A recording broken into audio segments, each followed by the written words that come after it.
Welcome to Lost Relation Chronicles. I'm a 40-year-old man, and my ex-wife, who is now 39, and I were high school sweethearts. We met at a video store in a small suburb right after I graduated, and we became close friends for about 6 months before I finally mustered the courage to kiss her. The rest, as they say, is history. Unfortunately, as you might guess, things didn't end well. I had never been around friends who cheated, so I had no idea about the trauma that would follow. It was a random turn of events that led me to discover the truth. My parents were visiting, and my ex had left to attend a coworker's wedding in another state, an event she had mentioned 2 weeks earlier. While I was watching a movie with my parents, I realized I had misplaced my phone. I grabbed my iPad and decided to use the Find My iPhone feature. Since we had been married for 10 years, we had many accounts tied together, including iTunes. When I checked the list, instead of seeing my phone first, I saw hers. Rather than being out of state as she claimed, she was at a local hotel about an hour away, which is also a popular brewery that hosts weddings. I figured that's where I'd find her with her coworkers. By around 8 p.m., I arrived at the hotel, but I couldn't locate her anywhere. After searching for 2 hours, I narrowed the GPS down to a specific wing of the hotel. She wasn't in the restaurant, so I decided to pull off what I call my Eddie Murphy impression. It's when you charm your way into a place you shouldn't be or score free stuff. Eddie was a pro at that in all his early movies. I approached the front desk and said, "My sister was at that wedding earlier, and I'm worried that some guy might have taken advantage of her because she's drunk. Can you give me the room number?" After a brief hesitation and a request for a phone number, they directed me to her room. My heart raced as I turned the corner, knowing what I was about to face. I knocked on the door and tried to channel Eddie again, calling out in the most pleasant tone I could manage while hiding my anger. "Room service?" A man answered, claiming I had the wrong room. In that moment, my cover was blown. "I think I have the right freaking room. How about you open up so we can have a conversation?" Suddenly, my cheating spouse started texting me, saying she had finally been found out and wanted to talk in the morning. She refused to come out of the room. "Oh, okay. Stay the night with your lover." Got it, I thought. I lingered for about an hour, hoping they would come out. The restrooms were in the hallways, European style, but neither of them emerged. Eventually, I gave up, took photos of her car for some kind of proof, and went home, heartbroken and unable to sleep that night. She asked me to meet her in a public park, knowing there would be people around. She actually said that. I couldn't help but think, oh, okay, I've never laid a finger on you or raised my voice in 20 years, but now domestic violence is a concern? I made her wait a few minutes and arrived at the park, feeling a mix of hope and dread. Despite the cold shoulder I got the night before, I was ready to make this work. I came with an open heart, expecting remorse. Surely, my wife of 10 to 11 years wouldn't gaslight our entire existence. When I saw her, she was in tears, saying she was sorry. But as I looked closer, it seemed like she was really just sorry she had been caught. I told her how I found out, and to my shock, she smirked at it. As we discussed her coming home, I was both appalled and mesmerized when she said, "I just can't go back to the way things were. I feel so trapped." It hit me. So she was playing the victim now, right? She spent 3 days in a hotel downtown, presumably with her lover, trying to figure out if she should come back home. The other person was in a relationship too and had a 12-year-old son, which may have added to the baggage she was dealing with. When she finally returned, she was completely listless, hardly speaking to me for a week and insisting that we sleep in separate bedrooms. She claimed she needed space to work through everything, stating she was done with the affair. We decided to do the right thing and start marital counseling. During the first session, no additional details emerged. I asked for transparency and shared how I had been going nuts researching affairs online. She continued to insist she couldn't go back to the way things were but couldn't articulate why our life hadn't felt happy or fulfilling enough. Fortunately, the therapist caught something significant and pointedly asked, "You've ended the affair, right?" There was shock and awe when it turned out she hadn't. I had been planning to call him to let him know, but I hadn't gotten around to it yet. As I began to delve deeper into the trickle truth, she confessed that she had been with him for at least a year prior, which was completely unknown to me. I had still felt happy in our intimate life, and it became clear that she had manipulated me with gifts and false pretenses. At one point, she gave me a watch with the inscription, "Loving you more every second," engraved on the underside. She would remember to text me and call when she was out of town on business, all while carrying on her affair. Eventually, I became a ball of tears, weighing my options. Either risk going to jail for losing my temper, escape this situation, or stick it out in the marriage I was so committed to. I loved this woman with every ounce of my being. During the second counseling session, transparency was non-existent. In fact, my wife had turned off location sharing on all her devices and changed all her passwords. Oh, how dare I ask for such things when she was so damaged? In the midst of her turmoil, she suggested an open relationship, believing that might fix everything. I was appalled and desperate, caught in a terrible mental state, and shamefully, I agreed. Deep down, I think I knew it was over, but I couldn't bring myself to accept it physically. The therapist cornered her, insisting that she needed to break things off with the other person, but there was still no word on that. She was told that polyamory might not be healthy for us at this point in our relationship. My ex vowed never to return to therapy again, claiming that the therapist had been mean to her. Oh, okay. I'm starting to see a pattern here. I cry every night, deep, terrible sobs, mourning the woman who once loved me and shared such intimacy. Suddenly, she wants nothing to do with me. We pass each other in the house like ghosts of our former selves. Sometimes, I find myself yelling and screaming at the world randomly. This is the darkest period I can recall in my life. We have moments that I think are makeup sessions, but afterward, she tells me she just needed to get off and that we never really loved each other. Ouch. I thought we had a great relationship that never lost its spark, and we were intimate in the bedroom 2 to 4 times a week. In a moment of weakness, I make a move that I now see as a mistake. I download Tinder and go on a couple of dates. I'm upfront with the people I meet, telling them I'm married and probably getting a divorce. I wanted to be transparent. One woman told me to give her a call if I finalized the divorce because I seemed like a great guy. The other took me home to her bed, and I wished I had waited. I realize now that my actions gave my ex ammunition and some mild justification for her affair. We'll get to that in a brief moment. I'm almost done with this crazy train.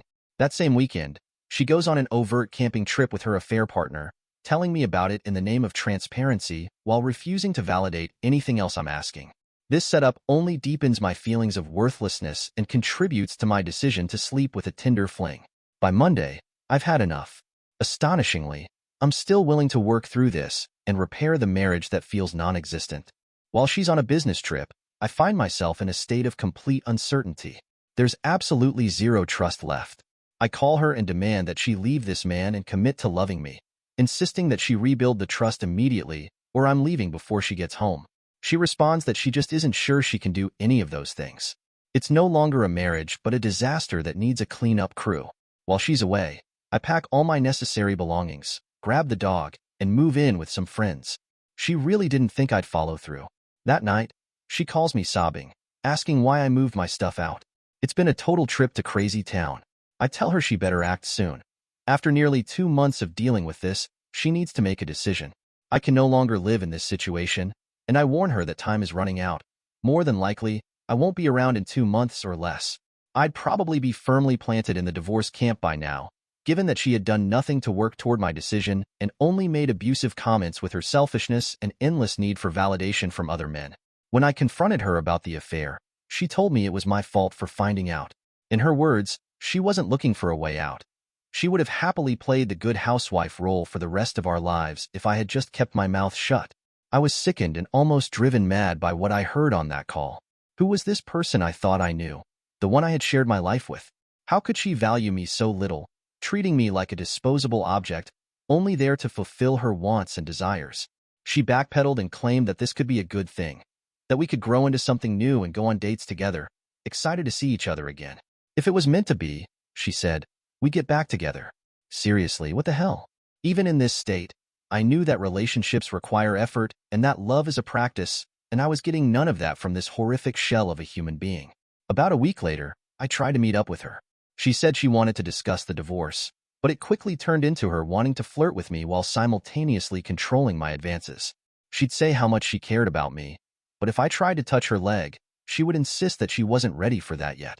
Since I had moved out, she had, quite insanely, also moved out and was now paying double rent for a nice city apartment just a couple of blocks from the bar where we happened to be when I offered to walk her home.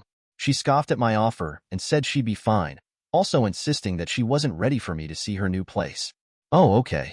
I'd been your husband for nearly 11 years and we'd been together for 20, and now I couldn't touch your leg or walk you home with the dog while I was staying in my new rented room at my friend's place.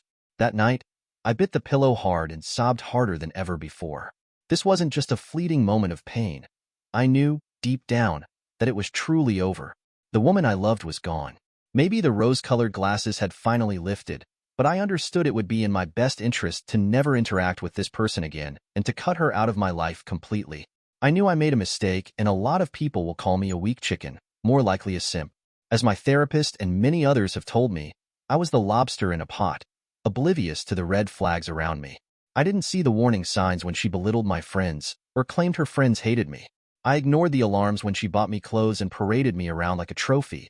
Oh, okay, maybe I'm kind of fit and handsome, but it felt more like a performance than love. I didn't notice the red flags when she started traveling endlessly for work, nor did I recognize the signs when I asked her how she truly felt or if there was anything I could do to make our relationship better. Part of it was the eyes of love blinding me, and part of it was her unpleasant manipulation that I couldn't see until now. Nothing was ever enough for her. Not my job, not the house we owned, not even the work I did on it. It was all a ruse that fit perfectly with my codependency. I wanted to fix things and be good enough for her, and she was skilled at creating disasters and dangling carrots just enough to keep me engaged. I wasn't looking for love to be reciprocated. I wanted to love her so fiercely that it would be enough for both of us. With my head finally clear, I resolved that divorce was inevitable. Given her erratic attitude, I knew I'd have to be the one to file all the paperwork. I wish I could end this mega rant here, but you've only seen the awakening so far. The claws are about to come out. We hadn't spoken in 3 weeks, and I felt like I was making the right decisions for my life. Surrounded by friends, I was moving forward and gaining clarity, finally realizing the trap I had been in. I had made a firm decision to not get back together with her. Then, just when I thought I was clear of the chaos, my wayward spouse reached out. We were supposed to meet for coffee to discuss the divorce and entangling paperwork, but she texted me saying she couldn't make it at the designated time. Instead, she told me to text her 2 hours later to meet up. Fine. I followed suit, jumping through more hoops. When I did reach out, she told me she was at the nearby family mountain cabin and invited me to come up for the week and stay with her. Oh, okay. So I should just cast aside all my integrity and the small amount of self-respect I had just discovered to jump back into the sack? Hell no. I declined the invitation, emphasizing the importance of working through the divorce process. She got flustered and somehow a bit angry that I wasn't willing to drop everything in my life and run up to the cabin. When I asked her about the affair partner, her response was that he broke up with her as soon as I was out of the picture. Karma is a fickle creature sometimes. We finally meet for coffee, and I bring all the documents. She starts gushing about how good I look and how well I seem to be doing. Nope. I'm freaking devastated. And this isn't a game to me, lady. What's up with that? We covered the details about splitting up the house, and she insists she's entitled to more than half. I'm not allowed to touch her $41,000, but as a compromise, I get to keep my business untouched, the one I've worked my tail off on for the last 10 years. I mention that I'll stay on her healthcare for the duration of the divorce, and we'll tidy this situation up as fast as possible. As I turn to leave, she pursues me to my car, murmuring about something. I spin on my heel and ask if she has anything to say for herself. Frantically, I'm searching for some remorse, perhaps a splinter of the person I thought loved me. What I get is a phrase more akin to a question than an answer. I'm sorry for what? I retort, for what I did. Her words trail off as if released by the smallest church mouse in Zootopia. It's a benign effort, devoid of genuine remorse, more like shell shock from being caught. In that moment, it's revealing. It lets me know that my assumptions were correct. She wasn't sad because of anything she did. She was just upset about losing me as an asset. With her cover blown and now one of those men back in her life, the one who would do absolutely anything for her. It was the only apology I would ever receive. She asks me what our narrative is going to be, and I pause, trying to discern her question. Yeah, like, what are we going to tell people? Are we going to say we just mutually decided to see other people or something? What's our story? Oh, okay. Holy crap. Yeah, our story. Well, you can say whatever you want, but I'm absolutely going to tell the truth to anyone who will listen. That's what happened. You broke my heart, you stepped out on our marriage, and now you want your cake too. I've had enough, and I don't need to create a story to feel better about myself. I turn and walk away, and as soon as I cross the street, a train comes, ending our conversation. I immediately get in my car and text all her family about the end of the marriage and why it happened. No, for real, we're talking Wolverine claws. I felt good about shutting the door, knowing there was no healthy way to patch things up and realizing it wasn't a healthy relationship in the first place. As the divorce process took shape, other tragedies began to fall my way. I was hit with a full double-barrel shotgun right before D-Day, about 3 months earlier, when my bitch of a wife was out on one of her trips for work or sensual affairs. Our house flooded on Super Bowl Sunday. I went to a friend's house and came home to find a half a foot of water in our garage. Supposedly, she was in Amsterdam where some field offices were, but when I called to tell her about the disaster, it sounded like she was right next door. Either way, she just starts yelling at me to fix it. Of course that's what I'm doing. Had I been smart, I would have run to Home Depot the last few minutes they were open and grabbed a sump pump to drain the driveway. Luckily, our garage was attached to a finished basement and was the lowest point on the property. However, water had totally invaded the garage and almost breached the step up to gain entry into the house. I call a friend who's a landscape architect and handy in kinds of ways. We fill sandbags until midnight, but record rain is thwarting us as we go. We've saved the property for a few minutes, but with record rainfall that year, it's about to crest through. We come up with an idea to siphon the water from the driveway into my basement utility room where the drain is. We grab 60 feet of garden hoses, and I start pulling with my lungs to draw the water over. It works. Besides getting a mouthful of groundwater, I get a nice steady stream flowing to the drain at gallons per minute. The driveway doesn't recede, but it doesn't overflow anymore. This gives me some time to bail calf-deep water around the house using a shop vac. I pull up about 5 gallons at a time and heave it over. We have one gutter leaking, and instead of going to the French drain, it's pouring into the driveway. I start filling a huge garbage can that has to be emptied every 3 hours, or it fills with rainwater. I'm soaked, I'm in the rain, and I've had no sleep for 24 hours. When I do sleep, I set an alarm to get up and bail to make sure no damage happens. The next morning, I fly to Home Depot and grab an electric pump. It literally saves the day. This tiny $50 or less pump diverts over 3,000 gallons of water in an hour. In about 3 hours, it's completely moved the water from the driveway down the street to run off. Yep, I had nearly 9,000 gallons sitting on my driveway, and knee-deep. The same day I go into work and see my landlord for the business. He runs a construction company, and I lament my tale. He immediately calls his disaster team and sends over industrial dehumidifiers to soak up any water from the drywall in the structure.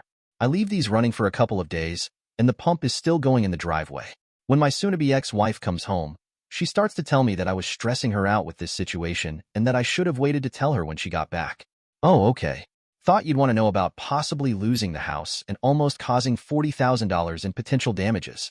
Then she proceeds to state that the pump in the driveway is so embarrassing and that if I don't move it, she will. Mind you, it's still raining. I'm still trying to flood the house, and my neighbors have even come over to offer help. I come home from a morning appointment and find the pump moved to the garage. What the F? Eventually, I get the gutters repaired, and it stops raining enough to let the water recede. About a week later, on the nose, I come down with an awful flu I can't shake. On any regular spring Saturday, I start taking in movies and resting. Mid-afternoon, my chest starts to really hurt and won't subside despite over-the-counter medication. I mention to my bitch of a wife, what's going on, and I think it's getting serious. Can't you take care of yourself? She replies. Well, I'm not driving you to the urgent care. She continues. I'll go with you, but I'm not driving. Fine. I'll drive myself to the hospital. Thanks for coming with me. That's so gracious of you, sweetie. I get to the ER at the hospital and get all checked in. When I arrive, they notice my oxygen has dipped a little bit, but nothing alarming. We wait for over 3 hours, and my chest is pounding. It's getting hard to breathe. My ex refuses to ask anyone to see me, so I stumble to the front desk and almost fall over. They say they'll get to me and put me in a wheelchair. Finally, someone comes and takes more vitals but doesn't really get to the root of the problem. I say, I think I have pneumonia. My chest hurts and I can't breathe. They downplay it and say, probably not, but move me to a stretcher in an unoccupied room. I wait for about another hour, and at this point, I'm really confused and barely breathing. My ex is just staring at me with dagger eyes and is totally unhelpful. I literally start yelling, help, someone help me, over and over again. Much to this woman's chagrin, I don't care. I feel like I'm dying. I am dying. After about 3 to 5 minutes of this, someone comes in, upset that I'm yelling but then agrees to look me over. It turns out my oxygen has dropped to around 50%, which is life-threatening on its own, and my blood has nearly turned septic. I have bacterial pneumonia. I most likely developed it when I swallowed that bit of groundwater in my mouth while saving the house. She never thanked me for that. In fact, she actually said she deserved more than half of the house and should probably just take it all. After being put on all kinds of fluids, they gave me a morphine drip to help with the chest pains. With comfort, I go in and out of consciousness, and as I peer up from the stupor, I catch her gaze. This soulless human being looks back at me with eyes that wish I would have died right there. Life insurance would sure be a huge boon to this woman. We had million-dollar policies. It was then that I spotted it, the major red flag. I knew something was up, and even though I caught her accidentally, I started keeping records of things she'd say or people she claimed to be with. They didn't add up, and in my heart, I knew something was off. The icing on the cake was that the rounds of antibiotics I would take, combined with the stress of the divorce, wiped out my gut bacteria. I would spend the next year finding out that I have small intestinal bacterial overgrowth, SIBO. Now, back to the divorce in progress. I think that backstory is important because, along with the previous conversations, it lays the groundwork for the events that would happen next. After our meeting, where I was given the weakest attempt at an apology in the history of language, and I told her family about the affair, my ex set a few things in motion. First, she made a point to tell acquaintances and her immediate family that I was a deadbeat, a non-contributor to the relationship, emotionally and financially. She claimed she always wanted kids and that I didn't, painting me as the villain who was borderline abusive because of this. I still had to either explain the situation or cut people out of my life who wouldn't listen to my side of the story. The truth is the opposite, of course. She maintained for decades that she never wanted children, and any time I brought it up, it created a major fight. Her family took her side, and I lost relationships that I thought were my family over the last 20 years. I ended up going total no contact. Luckily, most of our friends who really knew us abandoned her and realized what she was doing. Once my ex heard about my gut bacteria and all my medical troubles, she called to say that we should be friends and that she would make sure I stayed on our insurance through her work. She asked to meet up again, but I declined, knowing she wanted to rekindle the feelings. As soon as I hung up, she began forging documents and turned in a letter of legal separation to HR to ban me from insurance. Rapidly, I found out at various doctor's appointments that something was wrong with my coverage. All they would tell me was that the policy was canceled. I did my best to get Cobra insurance, but they could never activate it, even though I was willing to fork over the $800 a month. It was a nightmare paying out of pocket and calling back and forth. I would call my ex, and she would lament that she had no idea what was going on, further complicating the situation. Eventually, I got the right person at HR, and they informed me they couldn't set up Cobra because they were looking for the judge who supposedly signed the legal separation documents my ex submitted. Appalled and further devastated, I asked them to define exactly what they meant. It turned out my ex had forged a court document, signed with a false name where the judge's credentials should have gone, and submitted it to HR to illegally remove me from the insurance before the divorce. I exclaimed that they'd never find the judge because what they were holding was fraudulent. We had never been in court together or filed any legal document of separation. HR went into a panic like I had never seen before and retroactively reinstated my insurance for all the time lost. That's also why I couldn't get the Cobra insurance. They were waiting for this imaginary judge to confirm the legality of it all. I texted my ex, furious that she'd better call HR to hasten the process. She played dumb, claiming, "Well, we are separated. I just don't want to do anything illegal," which was total BS. A week later, we met, and she handed me Cobra documents in my lawyer's office, trying to feign offering help after the fact. She sold the house, good for her, except she sold it out from under me. She signed my name on all the documents without my consent and never even informed me of the final amount. I had to find out through my lawyer and the discovery process about a lot of her actions, which stung deeply. She even tried to attack my business but backed off when I said I'd go after her. In hindsight, I wish I had pursued that $41,000 she had in her retirement fund because, in reality, it was essentially our retirement fund. We had conversations where I'd buy all the groceries while she claimed she was making contributions to our future. Being self-employed, my job didn't have that feature, so while I was saving for retirement, it didn't match the account she had the privilege of building. She was totally ready to devastate my business too, but fortunately for me, she was too cheap to hire a lawyer. Mine protected my assets and warned her that any judge would let me keep it and take her $41,000 if I wanted to. To this day, she continues to tell people I never wanted kids, and it breaks my mother's heart because she knows the truth. It was the other way around. Now, in a further attempt to prove her ridiculous narrative, she's pregnant with the AP's kid. That's right. They're still together, despite her telling me they had separated when we did. Turns out, she waited about 6 months and then introduced this guy to the family as her new boyfriend. He's an improv comic hobbyist but has a day job, and that's where they met, through her work. I found out all this because one of his friends decided to FB cyberstalk me and sent me a message expressing sympathy for everything that had happened, calling them both disgusting people. Fast forward to April, 2 years later. I start noticing these bizarre charges from the IRS totaling $112,000 going through my bank account. The numbers didn't add up, so I called both my bank and my accountant. You guessed it. My dearly departed ex had used my checking account to pay off her taxes. I gave her 24 hours to return the funds, threatening to claim fraudulent charges. In hindsight, I really wish I had gone through with that and let the IRS penalize her into oblivion. It would have been just desserts for everything she had put me through. For it, we texted back and forth. Of course, she wouldn't apologize and kept asking why I was so upset. It got really stupid, and I finally declared that I knew who the AP was, suggesting maybe his friend shouldn't contact me online. She didn't say anything about the situation. Her only response was to ask who I had been talking to. Despite everything, there's light at the end of the tunnel. Besides dealing with this person I once cared deeply about, I felt an urge to invoke wrath and scorn to the limits of human tolerance. But I'm here today to tell you, I made it. Not only did I survive all this because I'm a champ, but I'm better off for it. The most obvious thing is, you, the reader, are probably as sick and disgusted with this lady as I am. Human beings like this shouldn't be alive, and they certainly shouldn't bear children. This journey became so much more than just surviving. It vaulted me to a new level of growth that I'm ecstatic about. Shortly after beginning therapy, I discovered that I am a fixer. I grew up in a home where I was devalued, and my spouse fit right into that mold like a jigsaw piece. It felt like home. All her unquenchable demands and hoops to jump through had me constantly shifting myself, trying to be the person I thought would make her happy while never being true to myself. But now, I'm learning to prioritize my own happiness and well-being, and it feels incredible. Clearly, that strategy didn't work and set me up for failure.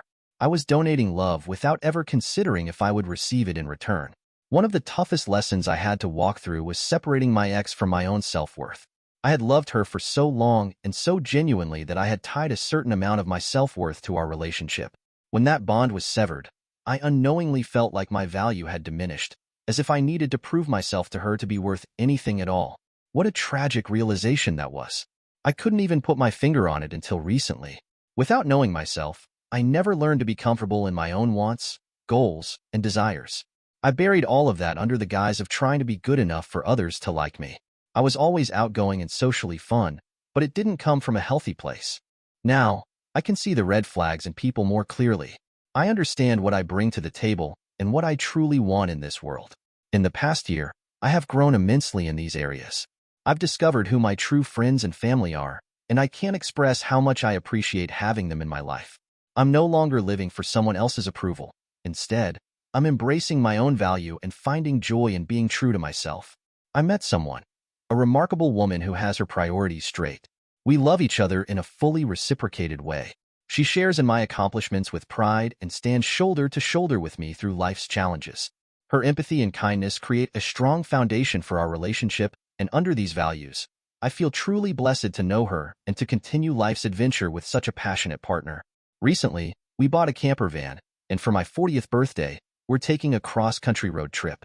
It's everything I could have asked for and more, filled with nuances and experiences I wouldn't have known to seek in my previous relationship. I could easily write a long rant about all the simple and beautiful gestures she has shown me over the past year. My business has grown by leaps and bounds as well. I'm free to make decisions about it without the fear of shame or scorn from my partner. I take pride in what I've built, and I can work as hard as I want or take a break and let my staff handle the day-to-day operations if I choose. This is such a great place to be, far better than the years when I thought I was in a happy marriage. I've learned so much about myself and what I truly want, and now I'm living a life that reflects that understanding. For the first time in 30 years, I'm about to celebrate and truly enjoy my own birthday. It may seem like a small thing when I write it out, but it's a major milestone for me, accepting who I am and finding contentment in that. If you've read all of this, bless your heart for your curiosity and the support you're offering by allowing me to share this openly and freely. I'm not sure if this post will help anyone else, but it has certainly helped me in the cathartic process of shedding the betrayal caused by someone who truly hurt me.